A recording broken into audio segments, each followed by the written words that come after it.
Circle syntax share करने के बाद कुछ और हुआ था क्या? मेरा इंटरनेट डिस्कनेक्ट हो गया था, मैं रिजॉइन नहीं कर पाया था फिर। नहीं, ऐसा कुछ नहीं हुआ। आज होगा जो भी। Okay.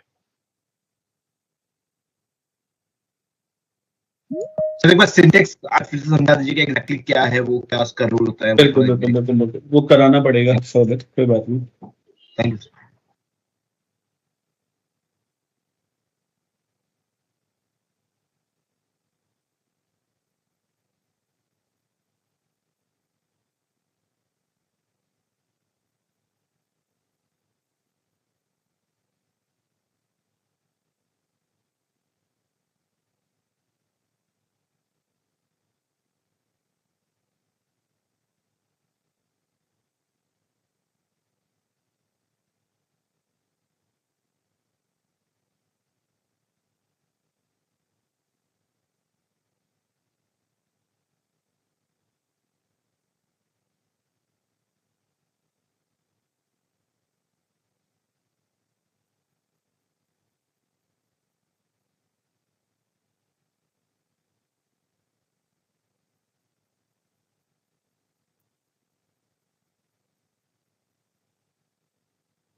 Good morning sir.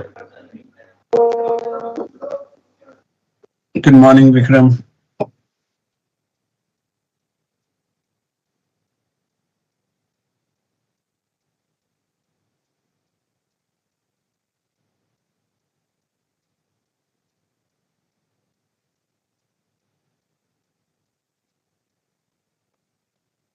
Sir कल मैं 10 मिनट लेट ज्वाइन हुआ था। कोई बात नहीं विक्रम, वैसे भी रिवीजन तो हर चीज का ही करते हैं ना। हाँ यस सर। नो, तो ये चैप्टर ऐसा है जिसमें रिवीजन एक बार कई बार करना पड़ता है। तो ये चैप्टर, क्योंकि देखो मैंने पहले भी बोला था, डेक्स पावर बीआई की जान है। अगर किसी को डेक्स नहीं आता, वो कहता है उसे पावर बीआई आता है, तो मैं तो उसे बहुत बड़ा बेवकूफ बोलता हूँ, है ना। तो गलती से भी मत कह दो कि पावर बीआई में पावर बीआई आता है, अगर डेक्स किसी को नहीं आता तो इसलिए इसको तो रिपीट करना ही पड़ेगा कि आपको तरीके से समझाना भी पड़ेगा। No worry. देखो मैं पहले भी बोल दूंगा, तुम मेरे स्टूडेंट हो यार, मैं ऐसे काम कर वो अलाउ ही नहीं करूंगा तुम लोगों को कि बस हो गया,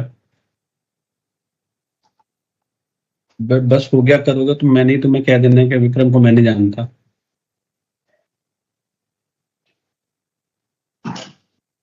यस सर।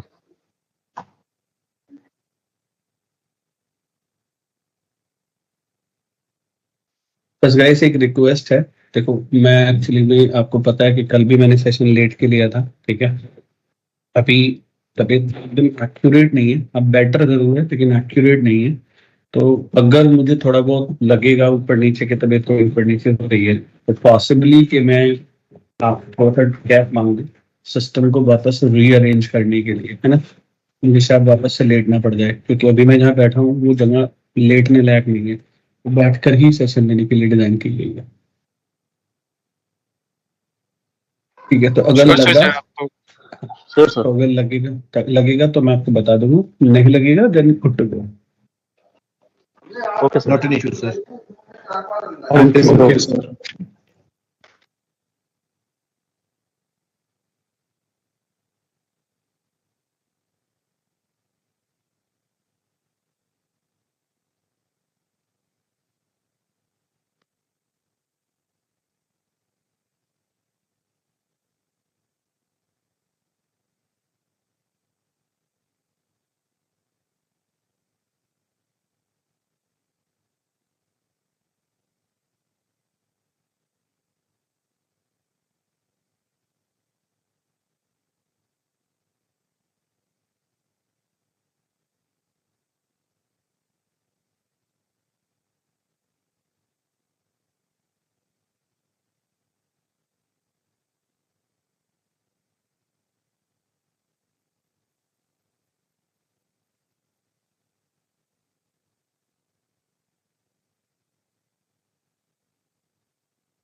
चलो गाइस स्टार्ट करते हैं, ठीक है। देखो कल हम लोगों ने टॉपिक क्या स्टार्ट किया था। Topic was all about DAX, ठीक है। हमने आपको बताया कि DAX are actually the functions in power BI, लेकिन फिर भी इनको फंक्शंस ना बोल करके डेक्स क्यों बोला जाता है, हमने ये भी डिस्कशन किया था। उसके पीछे का रीजन ये है कि जब हम एक्सेल में फंक्शंस बोलते हैं then we are allowed to calculate anything. मैं कोई फंक्शन के साथ कोई बैकग्राउंड नॉइज, अच्छा पहले मुझे बताओ कोई बैकग्राउंड नॉइज तो नहीं आ रही आप लोगों को? नहीं sir, all good. No sir. No sir. हम यहाँ पे हम कोई रेंज ले सकते हैं, हम सेल ले सकते हैं, हम पूरा कॉलम रेफर कर सकते हैं, हम पूरी रो रेफर कर सकते हैं। ये फंक्शन का काम होता है। Function works with any kind of that. तो ऐसा नहीं है कि हम उनको कभी गलती से फंक्शन बोल ही नहीं सकते, ऐसा तो नहीं है, क्योंकि ऑब्वियसली पावर बीआई में जितने भी डेक्स है those all are the functions. But difference ये है कि वो कभी भी रेंज को यूज नहीं कर सकते। They can not be for a particular cell, क्योंकि पावर बीआई में कोई सेल होता नहीं है। अगर आप पावर बीआई की फाइल देखो, उसका डेटा देखने की कोशिश करें तो आपको कोई सेल का एड्रेस नजर ही नहीं आएगा, ना ही कोई रो नंबर है, ना ही कोई कॉलम एबीसी है हमारे पास। सीधा ये तो हमारे टेबल के कॉलम का हेडर है, तो ऐसा कुछ होता ही नहीं। तो you can not use that one. So we have been explaining कि DEX can be used only for three purposes. One is calculated column, calculated measure, and the calculated table. Now let's see अगर किसी को याद हो कि calculated column क्या होता है। Let me call Abhilasha. You please let me know what do you mean by calculated column. Sir column में क्या होता है? कैलकुलेटेड कॉलम में जब हम लोग रो बाय रो सारा कैलकुलेशंस होता है तब वो कैलकुलेटेड कॉलम होता है। Anyone else would like to explain? Ajay Kumar Singh, हाँ बोलो।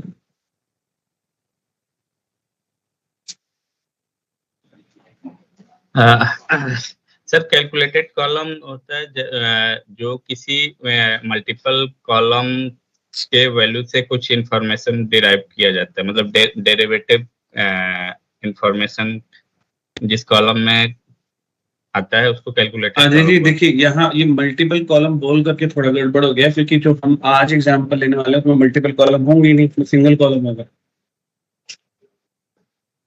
दैट कैन बी, मतलब सिंगल कॉलम से भी हो सकता है। अगर मान लीजिए कि जैसे कॉलम ई में है हमारा कोई वैल्यू है और उससे किसी फिक्स नंबर या एनी नंबर से अगर मल्टीप्लाई करके दूसरे कॉलम में कोई प्रोडक्ट आता है उसको कैलकुलेटेड कॉलम बोल सकते हैं।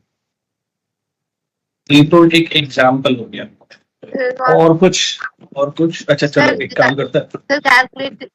कैलकुलेटेड कॉलम में क्या होता है? जैसे आपका स्क्रीन खुला हुआ है, क्वांटिटी है और प्राइस पर यूनिट, ठीक है।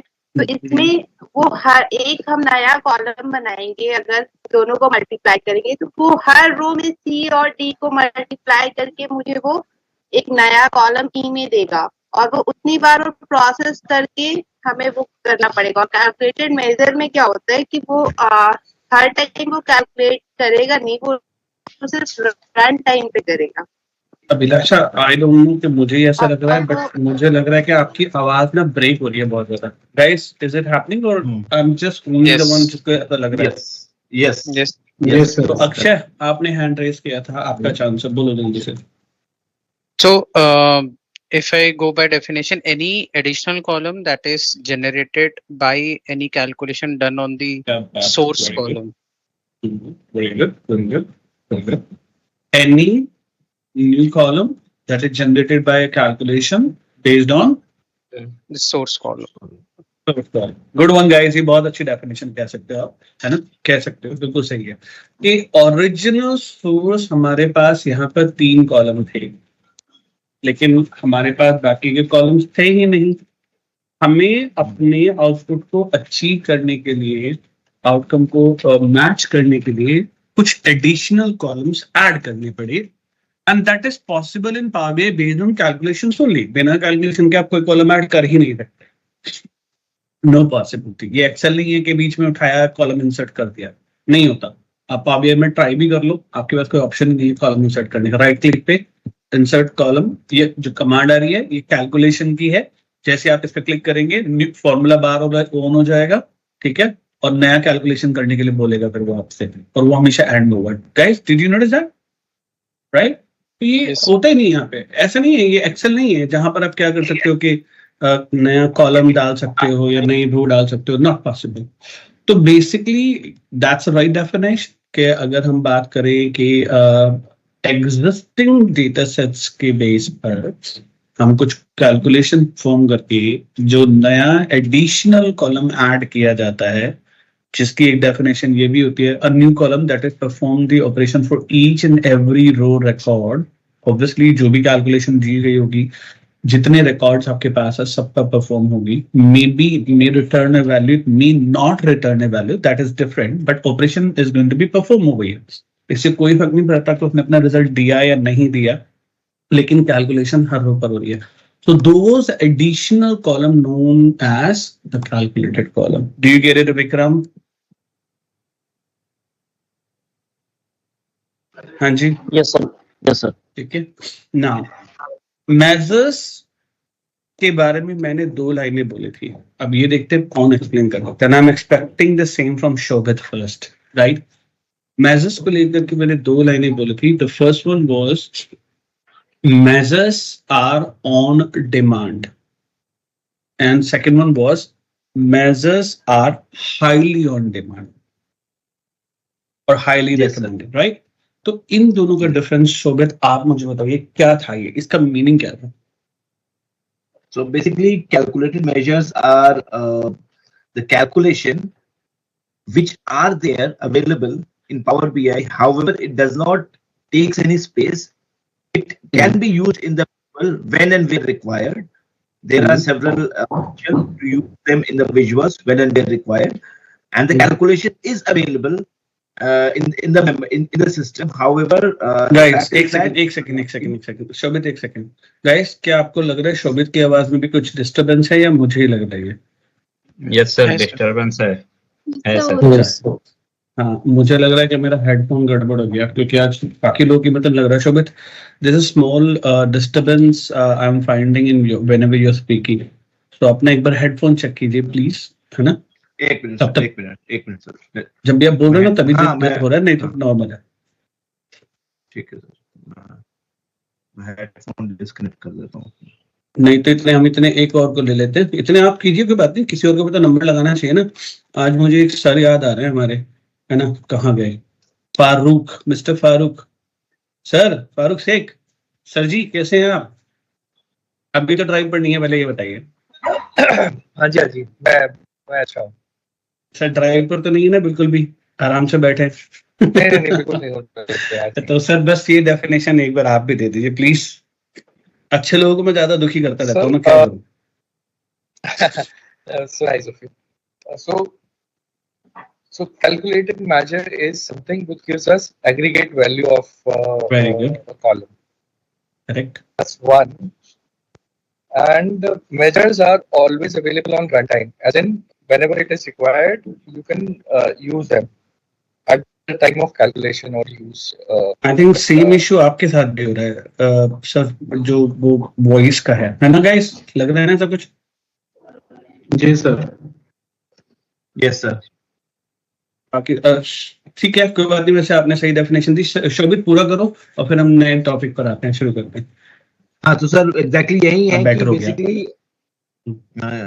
Basically what is happening is calculated measures are always there in the system. They can be used when and where required. So that's why it is said that it's in demand.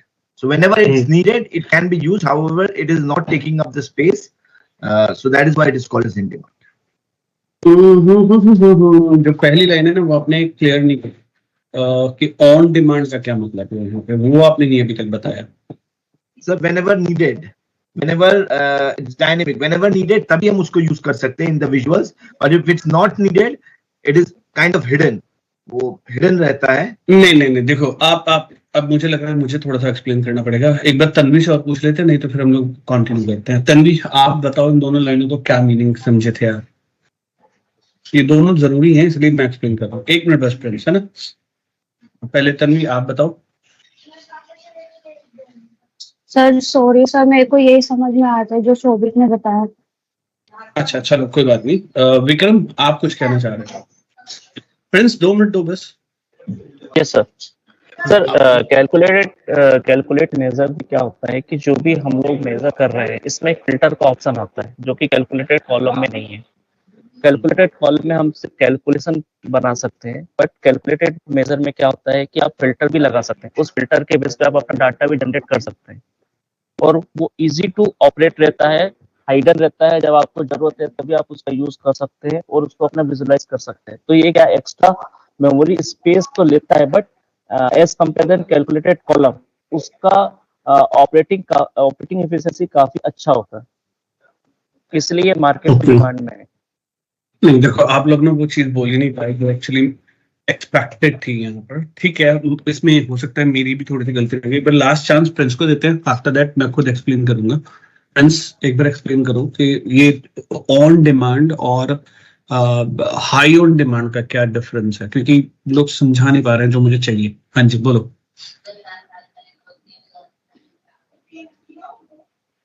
Prince, it's your turn now.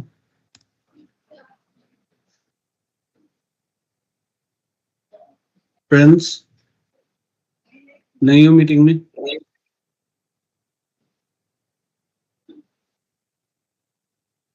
Prince, I am not able to hear anything from you. नहीं, आपकी आवाज का नहीं कर रही है। ठीक है गाइस, मैं एक्सप्लेन करता हूँ, इतना टाइम नहीं लेते इस चीज को। देखो गाइस, आपको एक चीज समझने की जरूरत है। जब हम कोई भी कैलकुलेशन कर लेते हैं, देखो मैंने कल भी एग्जांपल लिया था, जैसे कि हमारे पास 2 यूनिट सोल्ड ऑलरेडी हमारे पास एक अवेलेबल कॉलम है, और देखा जाए तो ये नंबर वैल्यूज तो ये कंटेन करता ही है। लेट्स से मुझे इसके ऊपर कोई विजुअल बनाना है, ठीक है, मैंने किया कोई भी विजुअल, मैं टेम्परेरी बना रहा हूँ आपको, मैं भी विजुअल बनाना नहीं सिखा रहा हूँ, so don't go with that one के विजुअल कैसे बनता है, forgot all about that one. अभी आप सिर्फ इतना ध्यान दो कि मैं इसके ऊपर कोई एक विजुअल बना रहा हूँ। लेट्स से मैं चाहता हूँ कि ये विजुअल मेरा रीजन वाइज बने। ठीक है, मैंने 4 रीजन को यहाँ डाल दिया और 4 रीजन को मैंने यहाँ डाल करके मैंने अपना यूनिट सोल्ड इस पर रख कर दिया। तो ये बिल्कुल सही है, जैसा मुझे चाहिए था वैसा विजुअल बन भी गया मेरा। गाइस, नाउ जब मेरे पास ऑलरेडी एक कॉलम अवेलेबल है यूनिट सोल्ड, और यूनिट सोल्ड मुझे वो रिजल्ट दे पा रहा है, वो कॉलम मुझे ऑलरेडी वो रिजल्ट दे पा रहा है जिसकी डिमांड है मेरे पास, जो मुझे चाहिए वो ओरिजिनली मुझे यूनिट सोल्ड कॉलम से मिल गई है ना। तो मेजर्स की क्या डिमांड होगी? लेट्स से कि अगर मैं मेजर बना लेता, मैं एक मेजर बनाने जा रहा हूं, राइट, न्यू मेजर, मैं यूनिट सोल्ड का टोटल कर लेता हूं। लेकिन सर ये यूनिट सोल्ड तो मेजर नहीं है ना, ये तो बेसिकली एक कॉलम है। नहीं, वही मैं समझाने की कोशिश कर रहा हूँ। कंफ्यूजन वही था आपको, है ना। टोटल यूनिट सोल्ड, ये क्या हुआ गाइस? नाम हुआ किसका? मेजर पे, है ना। मैंने सम कर दिया किसका? कॉलम का नाम रख दिया हम लोगों ने, टेबल का नाम आ गया पहले, जैसे कि एज पर द रूल पहले टेबल का नाम आना चाहिए, उसके बाद उसका कॉलम आना चाहिए, तो हमने यूनिट सोल्ड वाला कॉलम यहाँ पर ले लिया, ये ले लिया, डन। अब आप देखो कि मैं एक मेजर बनाया टोटल यूनिट सोल्ड नाम का, मैं फिर से विजुअल बनाता हूँ, फिर से सेम विजुअल बनाता है, सेम बनाऊंगा गाइस, कुछ डिफरेंट नहीं करूंगा, ठीक है।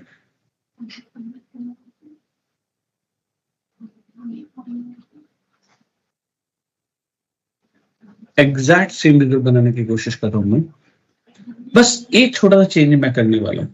क्या? इस विजुअल में मैं कॉलम यूनिट सोल्ड ना डालकर, जो अभी अभी हमने मेजर बनाया है, जो भी हमने मेजर बनाया, अच्छा ये मेजर पूरा नहीं हुआ क्या मेरा? अच्छा मैंने उससे पहले ही क्लिक कर दिया, चलो कोई बात नहीं, my mistake, my bad, it happens a lot, not a problem. ये पूरा नहीं हो पाया, उससे पहले ही मैंने इसको, चलो मेजर ही रख लेते हैं इसका नाम, सम of unit sold.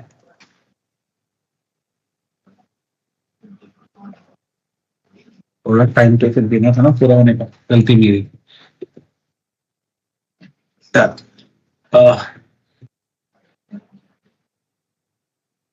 Unit method,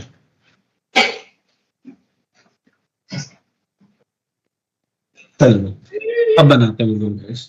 तो ये जो 3 यूनिट मेजर है मैंने इस बार इस पर यूज कर लिया, ठीक है गाइस। अब मुझे ये बताओ क्या इस विजुअल में या इस विजुअल में कहीं कोई चेंजेस नजर आ रहे हैं? दोनों सेम ही था। इसका नाम वैल्यू क्या आ रही है? यही आ रही है। इसकी वैल्यू क्या आ रही है? यही आ रही है। अब इसको टेबल में बना के देख लेते हैं, इनका ग्रांड टोटल में डिफरेंस देख लेते हैं, क्या पता कोई डिफरेंस वैसा आ गया हो। चेक कर लेते हैं, कोई बात नहीं, दोनों को डाल के देखते हैं। यूनिट सोल को ड्रैग किया, टेबल में रखा, ये भी वही नंबर दे रहा है, और इसी के आगे मैं मेजर ये वाला दे देता हूं। गाइस क्या कहीं भी किसी भी तरीके का कोई भी रिजल्ट में डिफरेंस नजर आ रहा है आपको? बोलो। नहीं ना? No, sir. No, No, no sir. difference. And that is something I wanted to say कि measures are on demand। ऐसा नहीं है कि हमेशा measures के आपको solution देंगे। अगर आप अपने देखो, मैं कुछ भी करके अपने डेटा से यूनिट सोल कॉलम को रिमूव नहीं कर सकता। That is the part of my source. Mandatory column है, इसको नहीं रिमूव किया जा सकता, है ना? ये तो मेरे पास रहेगा। और जब मैं इस पर ही कैलकुलेशन कर सकता हूं, इसी को मैं विजुअल्स में यूज कर सकता हूं, इसी से मैं वो रिजल्ट निकाल सकता हूं, तो मुझे इसका मेजर बनाने की जरूरत ही क्या है? करेक्ट है ना? बोलो। क्योंकि कोई डिफरेंट रिजल्ट तो ये दे ही नहीं रहा। अगर ये डिफरेंट रिजल्ट दे रहा है कि भाई इसका रिजल्ट अलग आएगा मेजर का और उसका रिजल्ट अलग आएगा कॉलम का, बाय डिफॉल्ट तो एक्सेल की तरह से जब आप किसी भी कॉलम को पिवोट टेबल में वैल्यू में डाल देते हैं तो वो टोटल हो जाता है। वही सेम यहाँ पर भी हो रहा है। यहाँ पर मैंने टोटल किया, यहाँ पर ऑलरेडी टोटल इसका है, अपने आप देगा वो मुझे, तो डिफॉल्ट रूल है सिस्टम का। तो फिर मुझे इस मेजर को बनाने की जरूरत ही क्या है? अब समझ में आया? मेजर ऑन डिमांड का मतलब है कि ऐसा नहीं कि मेजर्स चाहिए ही, ऑन डिमांड के इसके बिना काम, मेजर्स के बिना काम ही नहीं हो सकता। I really need the measure, without measure this calculation is not possible. Number of time it has been identified कि जो रिजल्ट आप चाहते हैं, जो कैलकुलेशन जो विजुअल आप बनाना चाहते हैं, वो विदाउट मेजर क्रिएट की भी हो जाती है based on existing columns. Now you get it और नॉट एवरीवन? ऑन डिमांड का मतलब Yes, sir. राइट? तो दोनों सेम है, लेकिन डिफरेंस क्या है? अब ऑन हाई ऑन डिमांड का क्या मतलब है? देखो गाइस, कैलकुलेटेड कॉलम के बेस पर वो सारे कैलकुलेशन किए जा सकते हैं जो मेजर करता है। ऐसा कोई कैलकुलेशन नहीं है जो मेजर कैलकुलेटेड कॉलम के बेस पर नहीं किया जा सकता। मुझे तो अभी तक ऐसा कुछ नहीं है। बट प्रॉब्लम समझिए क्या है, जब आप कैलकुलेटेड कॉलम्स बनाते हैं तो आपका ओरिजिनल डेटा सोर्स जो अब तक सिर्फ 3 कॉलम का था, वो 4 कॉलम का हो गया। ये डेटा रिट्रीव किया गया है सोर्स से, जबकि ये डेटा कैलकुलेशन के बेस पर जनरेट हुआ है। तो अगर मेरे पास 10 लाख नए रिकॉर्ड्स हैं तो 10 लाख टाइम सिस्टम को मैनिपुलेशन कैलकुलेशंस करने पड़ रहे हैं। तो बेसिकली हो क्या रहा है, आपके सिस्टम की परफॉर्मेंस थोड़ी सी स्लो हो जाएगी। ऑब्वियसली होगी ही होगी, क्योंकि सिस्टम को पहले एक नया कॉलम ऐड करना है। 10 लाख रिकॉर्ड अगर मेरे पास है तो उनका कैलकुलेशन करना है, उसके बाद उसका टोटल आपको देना है, जो कि अभी हमने विजुअल में लेके देखा। करेक्ट? ये टोटल तो कॉलम के बेस पर है। तो यहां पर ये एक बड़ा इश्यू है। Now what can be the best solution of it? आप बिना ये नए कॉलम ऐड किए भी सेम रिजल्ट ला सकते हैं। भाई इसका जो भी टोटल आएगा, जो भी इसका टोटल आएगा, मैं करके दिखा देता हूं। इसका टोटल जो भी आ रहा है वही सेम टोटल बिना ये कॉलम ऐड के भी लाया जा सकता है। इसके ऐड करने की कोई जरूरत नहीं है। बट हाँ, ऐसा बहुत कुछ है कि बिना कैलकुलेटेड कॉलम के कैलकुलेट नहीं किया जा सकता। ऐसा तो बहुत सारी चीजें हैं कि जब तक कैलकुलेटेड कॉलम नहीं होगा you are not allowed to calculate it. ऐसा बहुत कुछ है कि बिना कैलकुलेटेड मेजर के भी कैलकुलेटेड कॉलम के बेस पर कैलकुलेट किया जा सकता है, बट नेवर रिकमेंडेड, क्योंकि वो आपकी परफॉर्मेंस पे इंपैक्ट डालते हैं। And highly recommended is the measures. क्यों? क्योंकि जिस तरह से एक्सेल में आपके पास सम प्रोडक्ट नाम का एक फंक्शन है, अगर आपको याद हो। अब सम प्रोडक्ट पे क्या हुआ, मैंने एग्जिस्टिंग कॉलम्स को ही यूज किया है, जो मेरे पास ऑलरेडी कॉलम्स है मैं उन्हीं को यूज कर रहा हूँ, मुझे कोई दूसरे कॉलम यूज करने की जरूरत ही नहीं पड़ रही, सोर्स के कॉलम यूज कर रहा हूँ और मेरे पास वही रिजल्ट जो कि एक एडिशनल कॉलम से आ रहा था, एडिशनल कॉलम ऐड करने पर हो रहा था, वो मुझे बिना कॉलम ऐड किए मिल रहा है। Which one is faster, which one is accurate? Obviously यही, क्योंकि ओरिजिनल डेटा के बेस पर काम हो रहा है। ये सुन लो guys, tell me. Yes correct, sum product Right? Yes बिल्कुल। तो इसलिए मेरे लिए सबसे ज्यादा बेस्ट कौन सा हुआ? मेजर्स हुआ। हमने एक और एग्जांपल लिया था, कॉलम्स के साथ एक बड़ा ड्रॉबैक है कैलकुलेटेड कॉलम के साथ, you can not use filters on columns. मतलब देखो, अगर देखा जाए तो 3 ही रिजल्ट मेरे पास आ रहे हैं, एक ये रहा, एक ये रहा, एक ये रहा। तो मैंने फिल्टर लगा तो लिया, एक्चुअली मैं अपने फिल्टर नहीं लगाया, आपने सिर्फ वैल्यू को प्रिंट नहीं किया। ओरिजिनली देखा जाए तो कैलकुलेशन तो यहाँ हर सेल के लिए यहाँ भी हुई है। मैंने कहा कि अगर D3 की वैल्यू लेस देन 300 है तो ही मुझे C3 का मल्टीप्लिकेशन D3 के साथ मिले, नहीं तो ये सेल ब्लैंक नजर आए। तो I just have written down as a blank, तो इसने मुझे ब्लैंक रिटर्न कर दिया। लेकिन ब्लैंक क्योंकि कंडीशन सेटिस्फाई नहीं हो रही इसलिए मुझे ब्लैंक नजर आ रहा है। बट इसका मतलब ये थोड़ी ना कि इस सेल पर कैलकुलेशन नहीं हुई, इस सेल पर भी कैलकुलेशन हुई है, इस सेल पर भी कैलकुलेशन हुई है, यहाँ भी कैलकुलेशन हुई, बस यहाँ पर कैलकुलेटेड वैल्यू का रिजल्ट आ रहा है। तो ओरिजिनली कैलकुलेटेड कॉलम फिल्टर्स को इंप्लीमेंट नहीं करते, जबकि कैलकुलेटेड मेजर्स इंप्लीमेंट करते हैं। वो कहते हैं मैं कंसीडर ही उस चीज को करूंगा जो ओरिजिनल यूज में आने चाहिए। तो उसने कंडीशंस को चेक करते हुए, अगर हम इनके टोटल की बात करें तीनों के, इन तीनों का टोटल बनता है 26216। ये रहा 26216। तो अगर मैं इनका टोटल कैलकुलेटेड कॉलम के बेस पर इनका टोटल करने की कोशिश करूं, मैं रिजल्ट क्या आ रहा है? 26216 आ रहा है ना। अब यही रिजल्ट मैंने किससे निकाला? मेजर्स से निकाला। तो मेजर्स ने उन रिकॉर्ड्स को फिल्टर आउट कर दिया जिनकी कोई डिमांड ही नहीं है, जो कंडीशन सेटिस्फाई नहीं कर रहे हैं, तो सिर्फ उनको कंसीडर कर रहा है जो कि कंडीशन सेटिस्फाई कर रहे हैं। Measures are based on filters as well, generally उसके बेस पर, कॉलम के बेस पर नहीं होता। This is the second reason कि measures are highly in demand. Do you get it, everyone? Yes, sir. Right?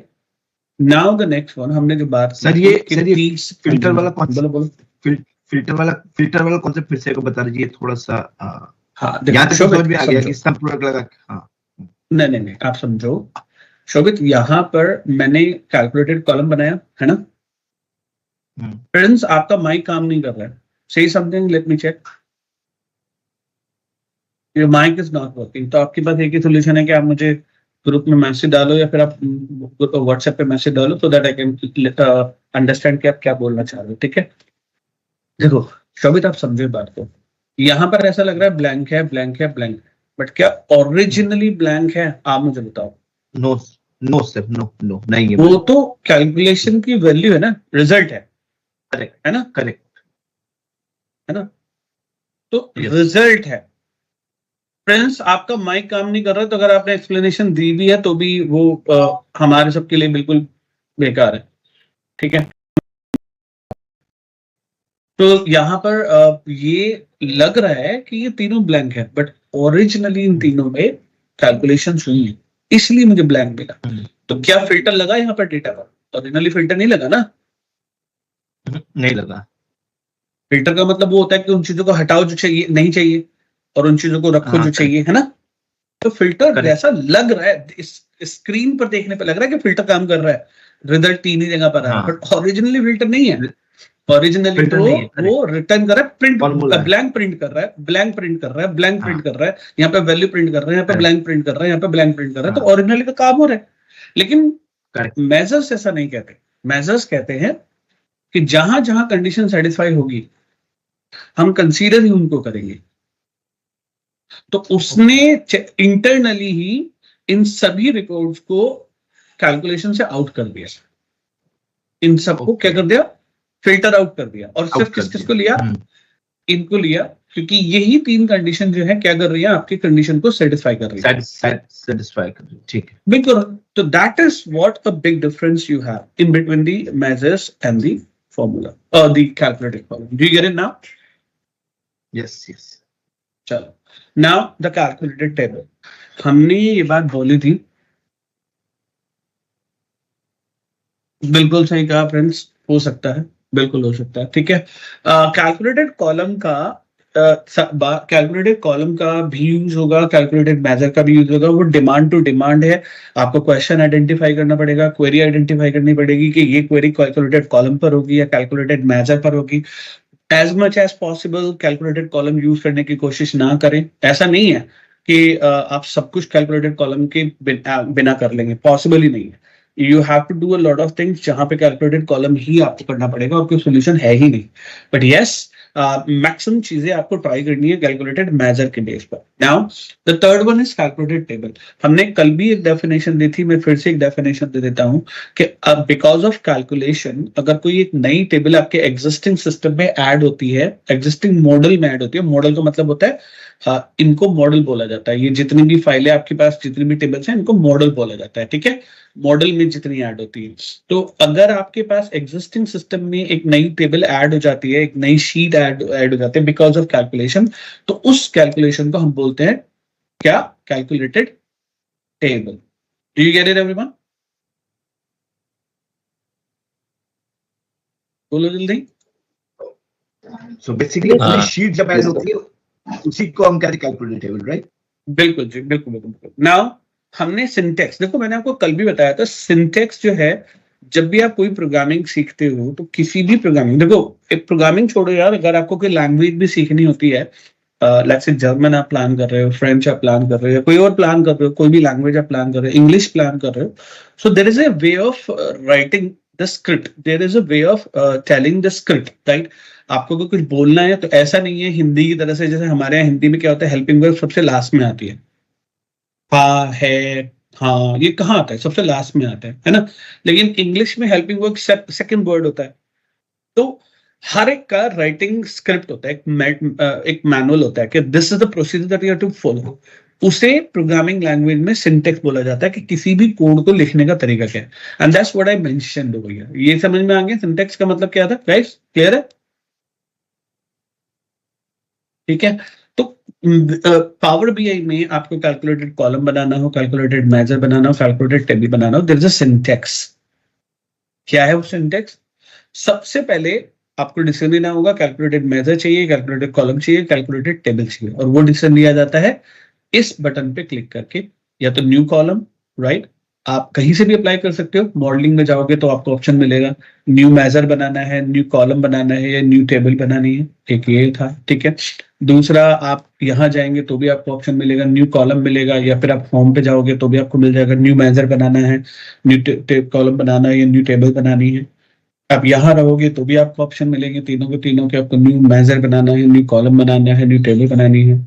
या आप किसी भी टेबल को डेटा पेन से सेलेक्ट करके राइट क्लिक करके भी डिसीजन ले सकते हैं। बस यहाँ से आपको न्यू टेबल का फीचर नहीं मिलता, दोनों मिलता है, न्यू मेजर भी मिलता है, न्यू कॉलम भी मिलता है, बट न्यू किसका नहीं मिलता? टेबल का कोई फीचर नहीं मिलता।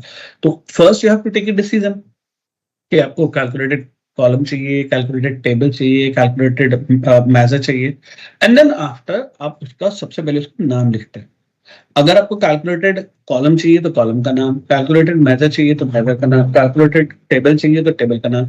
अगर आप नहीं देते हो तो बाय डिफॉल्ट सिस्टम क्या करता है? Measure 1, measure 2, measure 3, measure 4, column 1, column 2, column 3, column 4, table 1, table 2, table 3, table 4, ये नाम देना शुरू कर देता है अगर आप नाम नहीं देते हैं तो, right? After that you have to use a equal to symbol. Excel की तरह नहीं, जैसे एक्सेल में सीधा इक्वल टू से स्टार्ट करते हैं, यहाँ ऐसा नहीं होता, आपको इक्वल टू उसके नेम के बाद देना होता है। देन आफ्टर अगर कोई फंक्शन या फॉर्मूला लगाना है तो फंक्शन फॉर्मूला लगाइए, और पैरेंथेसिस यहाँ भी होते हैं, एक्सेल के फंक्शन की तरह से यहाँ भी पैरेंथेसिस होते हैं। There is a procedure, there is a rule जो हाईली रिकमेंडेड है, बट ऐसा हार्ड एंड फास्ट रूल नहीं है कि करना ही करना होता है, ठीक है। रिकमेंडेशन ये है गाइस कि जब भी आप किसी कॉलम किसी भी कैलकुलेशन को करें तो किसी भी, देखो आप जानते हो कि यहाँ सारे कैलकुलेशन कॉलम के बेस पर होते हैं, चाहे वो कैलकुलेटेड मेजर हो, या कैलकुलेटेड टेबल हो, या कैलकुलेटेड कॉलम हो। होगा कैलकुलेशन कॉलम के बेस पर ही normally, right? So what you always have to do, आपको कॉलम का नाम स्क्वायर ब्रैकेट में देना होता है. Remember that column name always appears in square bracket, right? तो रिकमेंडेशन ये होती है कि आपको टेबल का नाम लिख लेना चाहिए उससे पहले. उससे आपको पता रहता है कि ये जो टेबल आई है, ये जो कॉलम आया है, ये कौन से टेबल से आया. तो अगर किसी दो टेबल में सेम नाम का कॉलम है तो you would never get confuse कि कौन से टेबल से आ रहा है, राइट? लेकिन अगर आप सेम टेबल में ही कॉलम का यूज करना चाह रहे हैं, सेम टेबल का कॉलम है, किसी दूसरे टेबल का कॉलम नहीं है, तो आप चाहें तो इसे इग्नोर भी कर सकते हैं. आपको सिर्फ कॉलम का नाम देना है, right? Do you get it? Function name में, अच्छा सर ये फंक्शन नेम जो है सम, मिन, मैक्स, एवरेज, अच्छा जो भी हमारे सब जो भी यूज करना है, जो भी फंक्शन हमें यूज करना है, इसलिए मैंने फंक्शन का नाम लिखा है यहाँ पर, मैंने कोई फंक्शन नहीं लिखा है ना. Sum, min, max, average, date, year, time, जो भी फंक्शन आपने एक्सेल में सीखे हैं वही सारे फंक्शन यहाँ भी होते हैं. ठीक है सर. ठीक है जी, चलिए. तो अब हम लेंगे एक एग्जाम्पल गाइस, और कल हम लोगों ने एग्जाम्पल लेते लेते पूरा नहीं किया था. हम कल एग्जाम्पल ले रहे थे टेबल कमांड का, ठीक है? याद है कि हम एक टेबल बना के देखना चाह रहे थे सबसे पहले. तो मैं इस टेबल को डिलीट कर देता हूं, मैं फिर से बनाऊंगा एक नई table. Delete from the model, मुझे नहीं चाहिए. मैं सॉल्यूशन ढूंढ रहा था डेट टेबल का, मुझे ये भी मेजर नहीं चाहिए फिलहाल. मैं इस मेजर को डिलीट करता हूँ, राइट? हम सब कुछ दोबारा से करेंगे. और हमने कोई कैलकुलेटेड कॉलम तो बनाया नहीं था, नहीं बिल्कुल नहीं बनाया था. तो अब हम शुरू करते हैं अपना नई टेबल बनाना, नया ओपन. तो देखो गाइस, मुझे सबसे पहले एक प्रॉब्लम का सॉल्यूशन चाहिए था, वो था मेरी डेट रिलेटेड प्रॉब्लम का सॉल्यूशन, कि मेरी डेट्स की प्रॉब्लम सॉल्व हो जाए. तो इसके दो मेथड मैं आपको सिखा चुका था. एक, सोर्स में डेट टेबल पड़ी हो, वहां से इंपोर्ट कर लो. दूसरा, अगर आपको पावर क्वेरी के फंक्शंस तरीके से आते हैं तो पावर क्वेरी के थ्रू भी आप बना सकते हैं. लेकिन दोनों ही उसमें एक प्रॉब्लम थी. क्या? उनमें से कोई भी मेथड डायनामिक नहीं है. डायनामिक का मतलब यहाँ पर क्या है कि अगर मेरा डेटा सोर्स कल चेंज होता है, रिकॉर्ड अपडेट होते हैं, कुछ रिकॉर्ड नए आते हैं, कुछ रिकॉर्ड डिलीट हो जाते हैं, कुछ कोई भी पुराने साल का डेटा आ जाता है, नए साल का डेटा आ जाता है, तो मुझे वापस से मैनुअली चेंजेस करने होंगे. And that something is not a good concept any how. हमें चाहिए कि हमारा डेटा ऐसा ना हो. हमें चाहिए कि हमारा डेटा जो है वो ऐसा होना चाहिए कि अगर मेरे उसमें चेंजेस आते हैं तो कैलेंडर डेट ऑटोमेटिकली अपडेट होती रहे.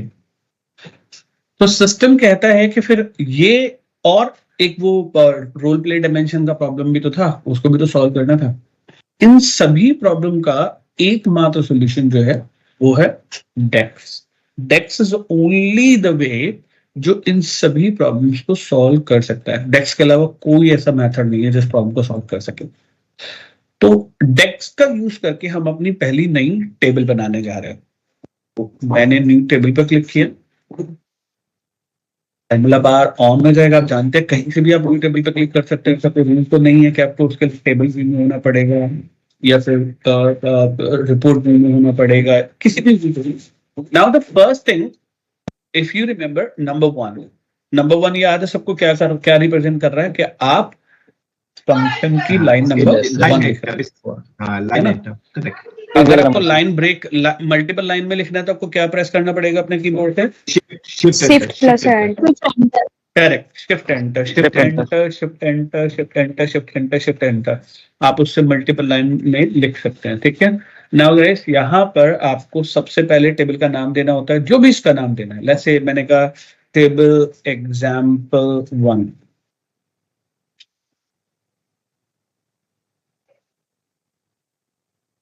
नेम देना. आफ्टर दैट इक्वल टू, बिल्कुल ये रहा इक्वल टू, हमने दे दिया, राइट. अब मुझे वो फंक्शन, फॉर्मूला, कॉन्सेप्ट देना है जिससे मैं टेबल में डेटा ला सकूं. लेकिन टेबल बनाने की शर्त क्या होती है? देखो, टेबल बनाने की शर्त ये है कि जब आप टेबल बनती है तो कम से कम एक कॉलम, और उस एक कॉलम में एक रिकॉर्ड होना चाहिए. तो या तो आपको ऑलरेडी ऐसे फंक्शंस आते हो जिससे आपको पता है कि भाई एक टेबल के अंदर कॉलम भी बन जाएगा और उसके अंदर रिकॉर्ड भी आ जाएंगे. एंड आई एम श्योर अभी तो हमें किसी को नहीं आता ये, राइट. तो अभी तो हम भूल ही जाते हैं उस चीज को. तो मैं फिलहाल क्या करने जा रहा हूँ, एग्जाम्पल देने जा रहा हूँ कि मेरे पास इतनी सारे टेबल्स पहले से ही हैं और उन सब में मल्टीपल रोज भी हैं, मल्टीपल कॉलम्स भी हैं। तो मैं अगर किसी भी टेबल का नाम इसके सामने लिखूं, जैसे कि मैंने लिखा एस ए, तो ये क्या करता है, एस लिखते ही लिस्ट देता है, इंटेलिजेंस विंडो देता है, जहां ये आइडेंटिफाई करता है कि मेरे पास सेल्स रीजन्स नाम की एक टेबल है। अब कहीं कहीं आप देखेंगे कि मेरे पास सेल्स मतलब यहां पर सिंगल कोड लगा है, जबकि यहां पर सिंगल कोड नहीं लगा। देखो ये एक सिंपल सा रूल है, ये कहता है कि अगर टेबल के नाम में स्पेस होगा, जैसा कि मेरे सेल्स रीजन नाम में स्पेस है, अगर टेबल के नेम में स्पेस होगा तो कोई भी वैल्यू जिसमें स्पेस है सिंगल कोड में रखनी पड़ेगी। लेकिन अगर स्पेस नहीं है तो सिंगल कोड में नहीं रखना पड़ेगा। आप रखोगे तो भी चलेगा, नहीं रखोगे तो भी चलेगा। तो स्टोर नाम की भी मेरे पास एक टेबल है, you know it very well right. अगर हम हटाएं तो हम देखें तो हमारे पास स्टोर नाम की भी एक टेबल है, ठीक है। तो अभी मैंने क्या किया, स्टोर किया, स्टोर। अब ये क्या कर रहा है, ये ढूंढ रहा है ऐसे कौन कौन से फंक्शंस पावर बीआई में हैं जो STO कीवर्ड रखते हैं। पहले ये ढूंढता था सिर्फ उनको जो शुरू होते हैं, अभी उनको नहीं ढूंढता। जो 3 बार के अपडेट्स हैं उसमें ये चेंज किया गया है कि अगर ये कीवर्ड कहीं भी मैच हो रहा है, मिडल में, बिगनिंग में, एंड में, तो आप उन सबको फिल्टर आउट करो, राइट। तो ये ढूंढ रहा है कि मेरे पास ऐसे कौन कौन से फंक्शंस, फॉर्मूला चीजें हैं जो कि मैच करती हैं इस कीवर्ड को कहीं पर भी। तो ये कह रहा है कि भाई मेरे पास ये सारे फंक्शंस भी हैं, मुझे नहीं चाहिए, मुझे तो स्टोर वाली शीट चाहिए। तो मैंने इसको सेलेक्ट किया या क्लिक किया या फिर अपने कीबोर्ड से टैब दबाया, स्टोर मेरे पास सेलेक्ट आ गया। जैसे मैं एंटर करूंगा आप देखोगे कि मेरे पास एक नई टेबल बनेगी जिसमें बहुत सारे कॉलम्स होंगे और वो सारे कॉलम मैच करेंगे मेरे स्टोर टेबल कॉलम के साथ। लेकिन आपको एंटर करना होगा, right. Let me press enter and I identify कि मेरे पास यहाँ 3 कॉलम है, राइट। पहला कॉलम स्टोर आईडी, यहाँ भी स्टोर आईडी आ गया। दूसरा स्टोर मैनेजर, यहाँ भी स्टोर मैनेजर आ गया। तीसरा स्टोर नेम, यहाँ भी स्टोर नेम आ गया। टेबल में जाकर के देखें कि हमारे पास स्टोर टेबल एग्जांपल में क्या आ रहा है, वही कॉलम्स आ रहे हैं जो कि स्टोर में है। लेकिन मैं इसे चेंज कर देता हूँ, मैं स्टोर की जगह इसका नाम कोई और ले लेता हूँ, सेल्स रीजन ले लेता हूँ। फिर क्या करेगा, सेल्स रीजन टेबल के सारे डेटा को कॉपी कर देगा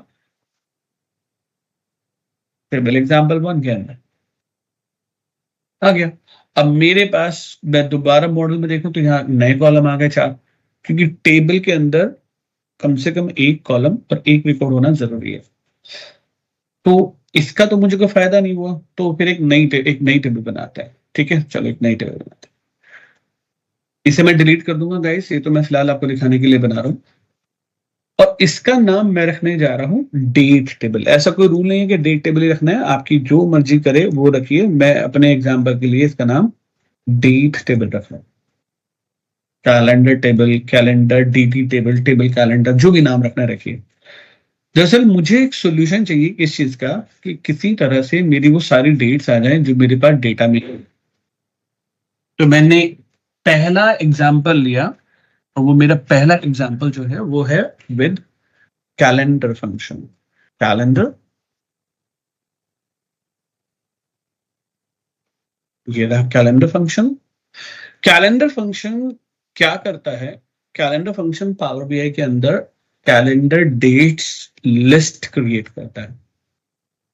एक टेबल विद 1 कॉलम क्रिएट करता है with the list of dates, all the dates जो आपने प्रोवाइड की। इसीलिए आपसे 2 पैरामीटर मांगे जा रहे हैं, स्टार्ट डेट और एंड डेट। अब एक तरीका तो ये है कि मैं हर टेबल को स्कैन करूं, उसमें स्मॉलेस्ट वैल्यू खुद निकाल लूं, जो बहुत डिफिकल्ट जॉब हो सकती है ना। तो हमने क्या किया, यहाँ पर अपने आप ही एक वैल्यू मान ली कि भाई 1 जनवरी 2015 मेरी स्मॉलेस्ट वैल्यू है, मुझे अगर पता है तो। और मेरी सबसे हाईएस्ट वैल्यू जो है वो 31 मार्च 2023 है, अगर you know it all about, right. लेकिन आर यू श्योर कि वो फिक्स रहने वाली है, कोई गारंटी नहीं। देखो इससे एक फायदा तो ये हो गया कि हमारी डेट लिस्ट बन गई है, एक नई टेबल यहाँ पर और ऐड हो गई। अब समझ में आ गया शोभित, आप कंफ्यूज थे उसको लेकर के, कैलकुलेटेड टेबल को लेकर के। क्या हुआ, 2 नई टेबल आ रही है ना, है ना। तो जो नहीं चाहिए उसको मैं डिलीट कर देता हूँ, मुझे नहीं चाहिए तो मैं सब समझाने के लिए ले रहा था, इसको तो मैं यूज ही नहीं करूंगा कहीं पर भी, राइट। मैं तो डेट टेबल यूज करने वाला हूँ। लेकिन डेट टेबल में तो प्रॉब्लम है ना क्या कि भाई इसमें जो डेट्स आ रही हैं डेट टेबल में वो 1 जनवरी 2015 से आ रही है, बट मुझे तो आई एम नॉट श्योर मेरा डेटा कब से है, 2018 से दिखा रहा है, लेकिन ये शायद 2012 से है मेरा डेटा। हाँ 2012 से है। ये तो बड़ी कंफ्यूजन हो जाएगी, तो ये तो लिस्ट दिखा ही नहीं रहा मुझे। तो गाइस आई नीड समथिंग कि ये जो लिस्ट है ये मुझे डेट्स वहां से दिखाए जो मेरे डेटा में है। और कल को अगर मेरा डेटा बदल जाता है, कल को 2024 का डेटा आ जाता है तो फिर वो नहीं आता है। तो इसीलिए हमने नया फंक्शन सीखा था और फंक्शन का नाम था कैलेंडर ऑटो। ठीक है, लेकिन गाइस कैलेंडर ऑटो कल खत्म नहीं हुआ था। एक्चुअली देखा जाए तो शुरू भी नहीं हुआ था। कैलेंडर ऑटो इजी फंक्शन नहीं है। कल आपको सिर्फ बता दिया गया कि देखो कैलेंडर ऑटो नाम का एक फंक्शन है। अब बात करते हैं इस फंक्शन की। ये फंक्शन कभी कभी एक पूरी क्लास खा जाता है। सीरियसली बता रहा हूं, इजी नहीं है ना। अगर कैलेंडर ऑटो फंक्शन अच्छे से समझा तो डेट एंड टाइम से रिलेटेड कोई भी प्रॉब्लम का सॉल्यूशन आपको आ जाएगा, और अगर नहीं समझा तो फंसने वाले हो अब नहीं तो आगे चल के, और गारंटी देता हूं तगड़े वाला फंसोगे। ठीक है, तो प्लीज इस पे थोड़ा सा ध्यान देना, सिर्फ रटो मत कि कैलेंडर ऑटो क्या करता है। देखो कल हमने बोला था कैलेंडर ऑटो आपके मॉडल में दी हुई हर टेबल को स्कैन करता है और उसमें सबसे स्मॉलेस्ट डेट को ढूंढता है और सबसे हाईएस्ट डेट को ढूंढता है, और उसके बेस पर बिगिनिंग ऑफ द ईयर से लेकर के एंड ऑफ द ईयर तक की कैलेंडर डेट बनाता है। करेक्ट, ये बोला था ना कल आप लोगों ने? Yes sir. Yes sir. But unfortunately that is not true. मैंने कहा था ना कि अभी कल वो शुरू भी नहीं हुआ था, सिर्फ आपको दिखाने के लिए हमने पूरा कर दिया था। ये बिल्कुल सही नहीं है, ये कुछ और करता है। काम तो सेम ही है इसका, लेकिन थोड़ा सा डेफिनेशन में चेंज जरूरी है करेक्ट डेफिनेशन के लिए। कैलेंडर ऑटो फंक्शन को जरा दोबारा से देखो। एक पैरामीटर मांग रहा है, क्या मांग रहा है? फिजिकल ईयर एंड मंथ, और वो किस में आ रहा है? स्क्वायर ब्रैकेट में आ रहा है। और आपने ये चीज मुझसे ही सीखी है कि अगर कोई भी वैल्यू स्क्वायर ब्रैकेट में आती है तो वो कैसी होती है? ऑप्शनल होती है। और जितनी चीजें ऑप्शनल होती है उन सबका कोई ना कोई डिफॉल्ट वैल्यू पहले से होती है या नहीं होती है? Yes sir. यहां पर इस फंक्शन की डिफॉल्ट वैल्यू 12 है। क्या है? क्या है गाइस? 12। बिल्कुल याद रखना, 12 है। राइट, क्यों है 12? अब इसकी बात करते हैं। देखो गाइस, ऐसा यूनिवर्सली कोई स्टैंडर्ड नहीं है। I am sure you know the difference in between the physical year and the calendar year. Difference समझते हैं ना आप लोग फिजिकल ईयर और कैलेंडर ईयर का? अगर नहीं समझते तो मैं बता दूं। फिजिकल ईयर को हमारे इंडिया में फाइनेंशियल ईयर बोलते हैं, है ना।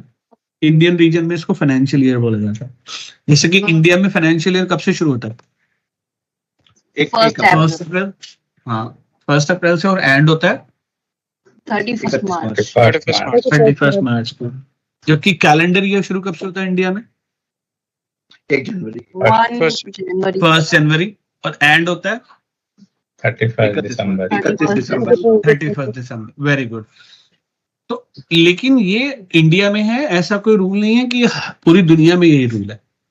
मैं ऐसी कंट्रीज में भी गया हूं जहां मैंने देखा है कि उनका जो फिजिकल ईयर शुरू होता है वो जुलाई में शुरू हो रहा है।